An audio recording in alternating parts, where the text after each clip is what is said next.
భారత రాజ్యాంగ నిర్మాత డాక్టర్ అంబేద్కర్ పై పార్లమెంట్లో విద్వేష అనుచిత వ్యాఖ్యలు చేసి అవమానించిన కేంద్ర హోంశాఖ మంత్రి అమిత్ షా తక్షణమే రాజీనామా చేసి ప్రజలకు క్షమాపణ చెప్పాలని సిపిఎం తూర్పుగోదావరి జిల్లా కార్యదర్శి టి అరుణ్ డిమాండ్ చేశారు. భారత పార్లమెంట్ వ్యవస్థకు ప్రజాస్వామ్యానికి మూల స్తంభమైన డాక్టర్ అంబేద్కర్ అంటే బీజేపీ ఆర్ఎస్ఎస్ శక్తులకు ఎంత ద్వేషముందో షా వ్యాఖ్యలు అద్దం పడుతుందని, ఈ శక్తులకు రాజ్యాంగమన్నా అంబేద్కర్ అన్న ద్వేషమని, రాజ్యాంగం బదులు మనుస్మృతి పాలన కోసం రాజ్యాంగాన్ని తూట్లు పొడుస్తున్నారని విమర్శించారు.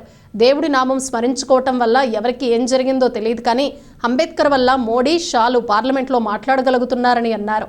కోట్లాది నిమ్న జాతుల ప్రజల ఆత్మగౌరవానికి అంబేద్కర్ ప్రతిబింబమని, అంబేద్కర్ను అవమానించిన షా తగిన మూల్యం చెల్లించక తప్పదని విమర్శించారు.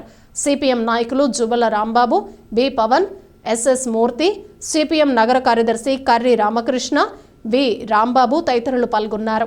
భారత రాజ్యాంగం పట్ల, ఇవాళ భారత రాజ్యాంగ నిర్మాత డాక్టర్ బాబాసాహెబ్ అంబేద్కర్ పట్ల కేంద్ర హోంశాఖ మంత్రి పార్లమెంటు సాక్షిగా అవమానకరంగా మాట్లాడడాన్ని సిపిఎం తూర్పుగోదావరి జిల్లా కమిటీ తీవ్రంగా ఖండిస్తా ఉన్నాం.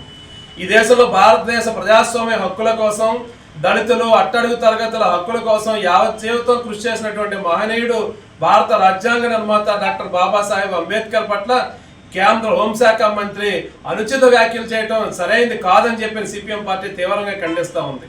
ఇవాళ ఈ దేశంలో సార్వభౌమాధికారం నిలబడిందన్నా, ఈ దేశంలో వాక్ స్వాతంత్రం ఉందన్నా, సభా స్వాతంత్రం ఉందన్నా, ఇవాళ అమిత్ షా గారు పార్లమెంట్లో నిలబడి మాట్లాడడానికి అవకాశం వచ్చిందన్నా అది భారత రాజ్యాంగం కల్పించిన హక్కుల ద్వారా వచ్చింది.